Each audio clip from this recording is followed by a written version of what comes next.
Okay, so I just finished and gosh, I'm so impacted by this experience, like this group's openness to growing individually and as a group. Like there were tears, there were laughs, there were smiles. We finished by everybody affirming themselves and sharing one thing they want to start owning and loving and accepting about themselves.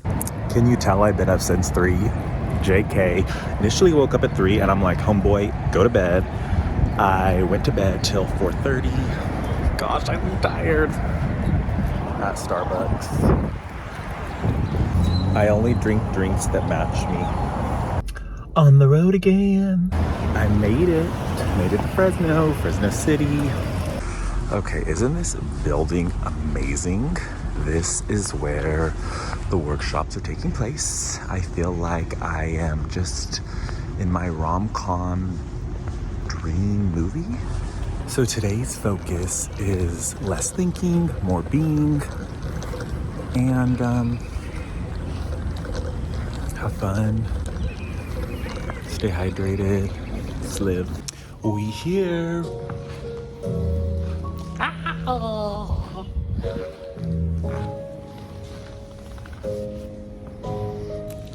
Okay, well, we're gonna get started. I'm leading a 2-day workshop, which I'm so freaking pumped to have 4 hours with y'all. It's gonna be really, I really believe it's gonna meet you exactly where you're at, wherever you are on your current life journey. I know being a human in 2024 is pretty wild, so I just hope that some of the tools and stories and perspectives that I share with you help you feel a little more confident by leading as you. But I'm gonna take you back to, what year was this?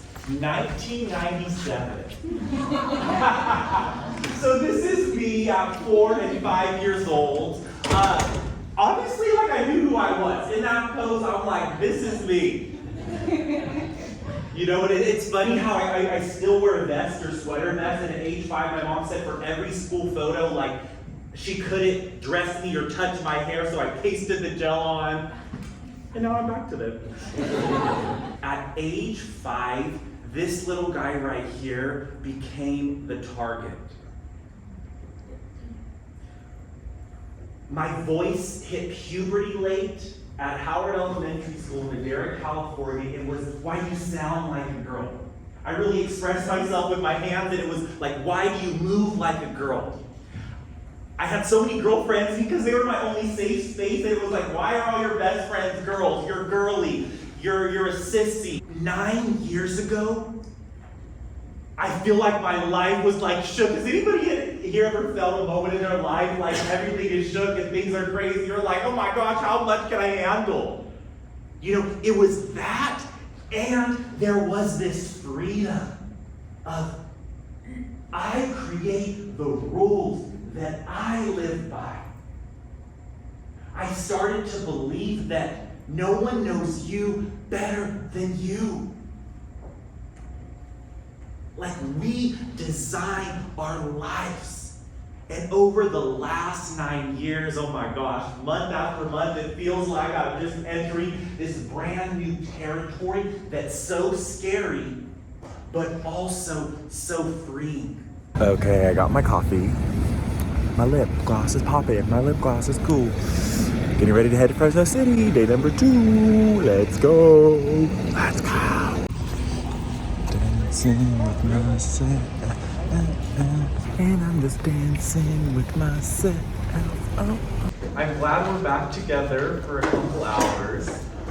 Yesterday, I just had such an amazing time with y'all. So thanks again for just being so open to just sharing who you are. Today, we're really gonna build off what we talked about yesterday.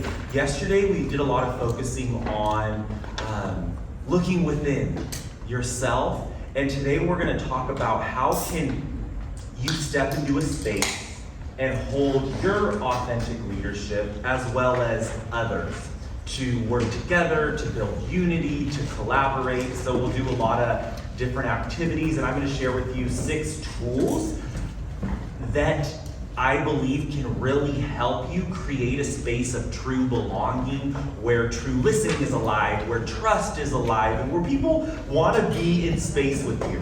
So as humans, each of us are hardwired to connect. It's in our DNA. And we have two innate desires. First is to connect with ourselves, to belong with ourselves. And the second is to belong in community, to ask for support, to collaborate. And like I shared yesterday with my story, I feel like a lot of marginalized communities, especially being queer, I had to choose between belonging to myself or belonging to others to be safe. And I know things have changed over the last 10 to 15 years, and I know a lot of humans still experience that as I'm chatting with so many college, high school, and middle school students. So how do each of us as leaders, as educators, as counselors, as mentors create an environment where you can belong as yourself and others with different beliefs, different feelings, different experiences, different walks of life can also belong? And you may not fully understand their experience or agree with everything that they believe, and we can still be compassionate and respectful. We talked about this yesterday, but I would love everybody to write down, how do you build trust with others? Like yesterday, each of us, it's on the first page, thought about, that one person in your life. And think about the one person that you feel belonging around. A partner, a friend, a foster parent, a grandparent, a colleague that you feel comfortable around, that you aren't trying to be someone you aren't, that you have trust with. Like, how do you build trust with others? Leadership isn't a position, it's a way of being. Just know that you are a self-leader now. You have the power to create the world that you live in. And where do you start? If you're a parent, at the kitchen table, or maybe the kitchen table you don't use, maybe the couch. So I appreciate each and every one of you. This has been such a core memory, and I'm just sending you love. That's it.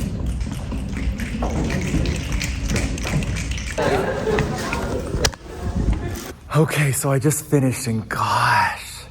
This experience was really pivotal for me in terms of where I am in my life. When you start thinking about authenticity, it's really easy just to use a definition for that when it comes to your life, but actually living and using authenticity as a verb is a lot different. So having the opportunity to learn more about what that looks like and what that means to me personally was very beneficial and very eye-opening. Thing I appreciated the most is, our boss actually bringing you here.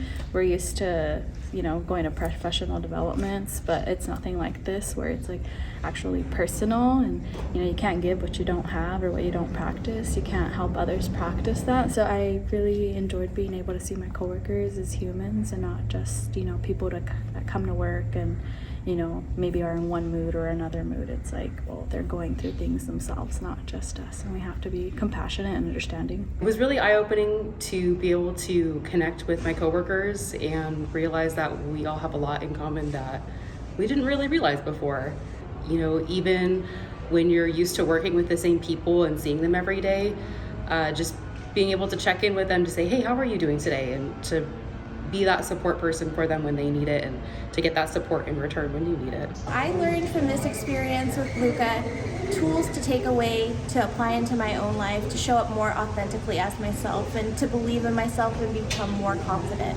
And I just wanted to thank Luca for the experience. It was nice hearing everyone's affirmations and, things that they're working on for themselves.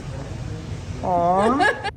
Everybody had a key that opened the door of authenticity up for someone else. I felt everybody just being, and by them being, they created space for their coworkers, their team to be and just share themselves. without trying to be somebody that they're not. I'll never forget this, seriously. Leap day, leap day. February 29th, 2024, like honestly just made a really like an impact on me that'll always be there. I felt good.